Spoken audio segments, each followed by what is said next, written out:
Hello दोस्तों, आज है 14 मई और आज हमने जो ट्रेड बनाई है वो मैं आपको बता देता हूँ। ऑर्डर बुक सबसे पहले देख लेना। 736 पे बाई किया है, 877 पे हमने जो है सेल कर दिया है। लगभग 140 पॉइंट्स मिले हैं। स्पॉट के चार्ट पे देख लेते हैं। देखिए यहाँ पे जो अपनी एंट्री हुई थी, टाइम देख लीजिए 9:17 पे। कल भी 9:17 पे ही बनाया था, 4 मिनट होल्ड किया, 9:21 पे निकाल दिया। ठीक है, 9:17 पे यानी कि हमने जो है ट्रेड है यहीं पे कहीं बना लिया था। ठीक है,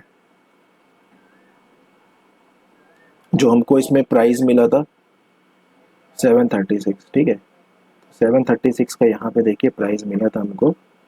और यहाँ पे जो है हमने स्ट्रेट को निकाल दिया क्योंकि अच्छा खासा हमको प्रॉफिट दिख रहा था। ठीक है, अब यहाँ पे जो ट्रेड बनाने का लॉजिक क्या था, ठीक है, लॉजिक बहुत ही सिंपल था। ठीक है, हमने यहाँ पे कहीं बाय किया और इधर पे कहीं सेल कर दिया। ठीक है, उसके बाद मार्केट कंटिन्यूएशन में जा रहा है, अच्छी बात है। हमने जो अपना टारगेट 936 का पहले लगा दिया था सिस्टम पे, ठीक है, तो देखिए 936 तो अभी भी नहीं आया।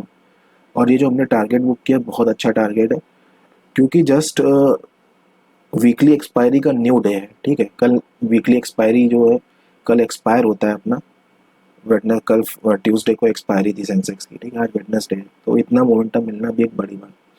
देखो ट्रेड क्यों बनाने का रीज़न था, मैं आपको साफ साफ बता देता हूँ जो मेरे दिमाग में था। ठीक है, देखिए ओवरऑल इस चार्ट को देखिए, पूरा इस चार्ट को देखिए, क्या लग रहा है, यहाँ से चढ़ता हुआ मार्केट, यहाँ से उतरता हुआ मार्केट, और ये कल का सेशन है। ठीक है, इसको देख के कोई भी ये कहेगा कि चलो मैं सेल कर लेता हूँ, मार्केट जो है वो सेलिंग का शायद गैप डाउन खुल जाए या खुलते ही एक गैप डाउन का मोमेंटम दे दे। लेकिन आपको तो पता है ना कि मार्केट हमको प्रॉफिट बनाने नहीं देता है। ठीक है, खास तौर से ओवरनाइट वालों को हमेशा जो है ट्रैप करता है ऑप्शन बाइंग में। ठीक है, सेलिंग में तो एक बार आपका फिर भी प्रॉफिट बन जाए, बाइंग में नहीं बनता है, प्रीमियम डिके होता ही होता है। फिर उल्टा यहाँ पे लोग सेल करके चले गए थे, जब रिटेलर यहाँ पे सेल करके चला गया था तो देखिए ये तो होना ही था, रिटेलर को उसने ट्रैप करना ही था। तो यहाँ पे मैं एक चीज़, इतना ही नहीं था, ये एनालिसिस ही नहीं थी। फिर उसके बाद हम लोग कैंडल देखते हैं, जब ये पहली कैंडल फॉर्म हुई और इस पर एक विक बनने लगी, तो यहाँ पे ये चीज़ ये दिखाती है, मोस्ट ऑफ द टाइम यहाँ पे ये चीज़ दिखाती है कि सप्लाई मिल रही है, यानी कि ऊपर से सेलर आ रहे हैं, रिटेलर वाले जो सेल कर रहे हैं। ठीक है, तो मेरा कॉन्फिडेंस थोड़ा सा और बढ़ गया, तो मैंने सेकंड कैंडल में बना लिया। ठीक है, ये तो मैं कंफर्म, मतलब बहुत ही ज़्यादा प्रोबेबिलिटी हाई मान रहा था मैं इसकी कि यहाँ से नीचे जाना बहुत मुश्किल है। नीचे जाता भी तो प्रीमियम उतना तेजी से ना घटता, लेकिन एक अच्छा एसएल हमें रखना पड़ता। और हमें ये भी पता था कि यहाँ से अगर ऊपर बढ़ेगा तो अच्छा जाएगा, क्योंकि यहाँ पे अब रिटेलर आ गए। तो रिटेलर देखिए आते गए मार्केट ऊपर चलता गया। अब प्रॉफिट हमने पहले क्यों नहीं बुक किया, देखिए प्रॉफिट इसलिए नहीं बुक किया ना, क्योंकि धीरे धीरे ऊपर जा रहा था, एक बार तो बड़ी कैंडल बनाना था। इस पे, इस वाली कैंडल पे फाइनली हम निकल गए। ठीक है, 920 पे निकले ना, 920, 921 पे निकले। ठीक है, ये देखिए 921 ही की कैंडल है ये। ठीक है, यानी 21वां मिनट। इस पे देखिए निकलने का देखिए रीज़न ये था कि इसके बाद, इस कंसोलिडेशन टाइप के बाद और इस रेंज का ब्रेकआउट करने के बाद एक बड़ी कैंडल बन गई थी, तो यहाँ से वापस मार्केट आ सकता था। ठीक है, हालांकि ओवरऑल में देखा जाए तो आज मार्केट जो कल बहुत गिरा है, तो आज जिन्होंने भी सेल किया, मार्केट अभी अच्छा खासा उनको टारगेट करेगा और अच्छा खासा आज ऊपर भी जा सकता है, और नेगेटिव आने का ऐसा कोई था नहीं। तो बहुत सारी कंडीशन थी जिन्होंने कॉल के साइड ट्रेड बनाने को कहा।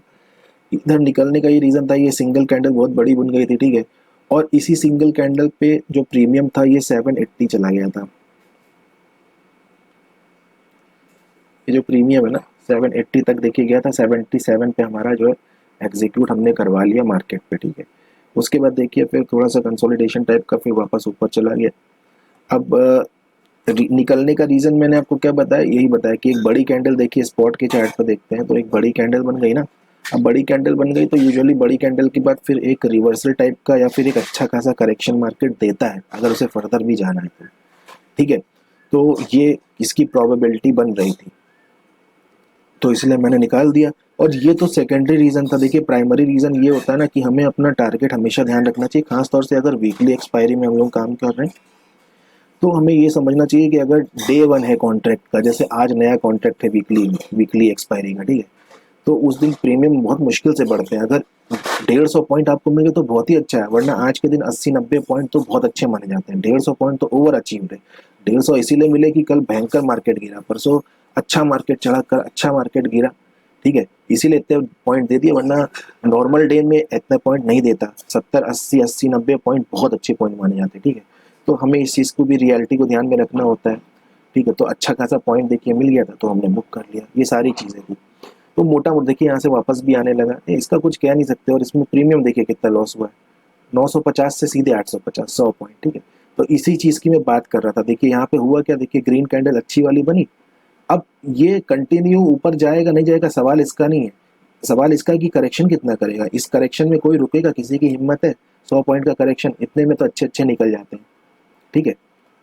तो यही चीज़ था। देखिए इसने एक बढ़िया कैंडल बनाई, फिर बढ़िया रेड बना दी। तो इस तरह के कैंडल के बाद रेड कैंडल बनने में देर नहीं लगती है, और जो अपना 140 का प्रॉफिट दिखता वो शायद हमें 60 या 50 का मिलता। इसीलिए प्रॉफिट बुक करना ज़रूरी है, ठीक है। बहुत ही सिंपल था। फिर से बता देता हूँ ट्रेड बनाया क्यों बनाया, इसलिए ओवरऑल में यहाँ पे सेलर थे। रिटेलिंग में मैं अज्यूम कर रहा था कि सेलर आ गए, और जैसे ही ये थोड़ा सा गैप अप खुला, ठीक है, तो उसके बाद हम देखते हैं क्या कि आज का मोमेंटम कैसा है। थोड़ा सा गैप अप खुलने के बाद जिस तरह से ये विक वाली कैंडल बनी तो सप्लाई आने लगी, ठीक है। सप्लाई की कैंडल है, यानी कि यहाँ फिर से और सेलर आने लगे। यहाँ पे तो थे ही थे, इनके ऐसे लभी बाकी थे, यहाँ और आने लगे। तो मार्केट को ऊपर जाने का इससे अच्छा कोई बहाना नहीं, ठीक है। तो इसलिए मार्केट में पूरा मतलब भरोसे में था, तो हाई प्रोबेबिलिटी थी। तो इसलिए सेकेंड ही कैंडल पे, जैसे मैंने कल सेकेंड कैंडल पे बना दिया था कि मैं भरोसे में था कि नीचे जाएगा, वैसे आज मैं पूरे भरोसे में था कि ऊपर जाएगा, ठीक है। तो ये चीज़ जो है मैंने इसलिए ये वाले कैंडल पे बनाया, और देखिए यहाँ पे मोमेंटम अच्छा खासा मिला। जहाँ पे अच्छा हमको प्रीमियम दिख गया, हमने ज़्यादा कोई दिमाग नहीं लगाया, ठीक है। हालांकि ये चीज़ होती है कि एक अच्छा ग्रीन मोमेंटम के बाद ये भी होता है कि बिना एक रिट्रेसमेंट से पहले आप नहीं निकले, ठीक है, ये भी कह सकते हो। लेकिन क्या, लास्ट में, यानी कि लास्ट में कहो या सबसे पहले, अगर आपका प्रीमियम अच्छा खासा गेन आपने कर लिया, अच्छा खासा प्रॉफिट दिख रहा है, तो बुक कर लीजिए, फिर कोई तर्क वितर्क मत करिए। क्योंकि यार लास्ट में है तो ये मार्केट ही ना, इसका तो मतलब एक बिहेवियर ही है कि आपकी सोच के अगेंस्ट जाने का। आप कितने भी चतुर क्यों ना हो जाए, अगर एट लास्ट अगर आपको अच्छा प्रॉफिट दिख रहा है तो बुक करना आपका एक फर्स्ट प्रायोरिटी होनी चाहिए किसी भी ट्रेड में। वही मैंने किया। अब देखिए ये इतना गिरा है कि देखिए वहां से भी नीचे आ गया, ठीक है, 100 पॉइंट पे आ गया। तो ये बहुत ही सिंपल लॉजिक था। मे बी आज यहाँ से थोड़ा बहुत ब्रेक डाउन करने के बाद फिर ऊपर जाए, जो भी करे। क्योंकि अब देखिए यहाँ से गिरने का रीज़न ये हो गया ना कि एक तो ये ब्रेकआउट हो गया, इस ब्रेकआउट के बाद यहाँ पे जो है क्या हो गया, लेवल देखिए। हाँ, ये भी एक रीज़न था कि 81,500 का इसने ब्रेकआउट कर दिया, ठीक है। ब्रेकआउट कर दिया, देखिए ब्रेकआउट के बाद ये ऊपर जाने लगा, ठीक है। ब्रेकआउट के बाद ऊपर जाने लगा और वहाँ से ये वापस आ रहा है। क्यों? क्योंकि यहाँ पे बायर आ गए, और ये बायर और थे। इन्होंने अपना, जिन्होंने प्रॉफिट नहीं बुक किया होगा उनको अब मार्केट घेरेगा, उनका सारा प्रॉफिट खा जाएगा, ठीक है।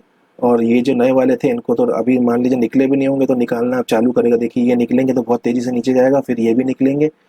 कहीं इसके ब्रेकडाउन के बाद फिर शायद मार्केट अगर जाना हो तो ऊपर जाए, वरना ये नेगेटिव जो है इसका आर्किंग जो मोमेंटम है वो शायद कंटिन्यू भी कर सकता है, ठीक है। अभी तो मुझे लग रहा है यहाँ पे बायर ही आएंगे रिटेल में, तो मार्केट नीचे ही जाना चाहिए, ठीक है। बाकी हमारा काम हो गया, और उम्मीद है आपको लॉजिक समझ में आया होगा। देखिए इस पूरे सेशन की जो खास बात ये रही है ना कि मार्केट के प्रति आपका व्यू है। और ऊपर जाने का एक रीज़न और था, देखिए मार्केट कभी चार्ट रिपीट करता नहीं है। कल मार्केट ने खुलते ही, देखिए परसों मार्केट खुलते ही ऊपर गया, कल खुलते ही नीचे गया, आज खुलते ही ऊपर चला गया, ठीक है। ये एक ब्रॉड एनालिसिस का एक होता है, ठीक है, कि चार्ट रिपीट नहीं होता पिछले वाले दिन।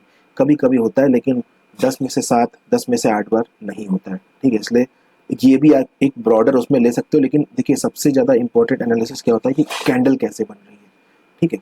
जैसे कल वाली कैंडल ऊपर गई थी, फिर ये रेड कैंडल बनी, ठीक है। तो एक तो ब्रॉडर एनालिसिस ने हमें ये कहा कि आज का नीचे का मोमेंटम होना चाहिए। दूसरा देखिए इस वाले क्लोजिंग प्राइस का ब्रेकआउट हो गया था, फिर नीचे आना था, फिर हमें कंफर्मेशन ये वाली कैंडल ने दे दिया था। हालांकि हमने इसी वाले कैंडल पर बना दिया। तो अभी जो भी बायर है उनको, इन वाले बायर को ऑलमोस्ट निकाल रहे हैं धीरे धीरे, फिर ये वाले बायर निकलेंगे, ठीक है।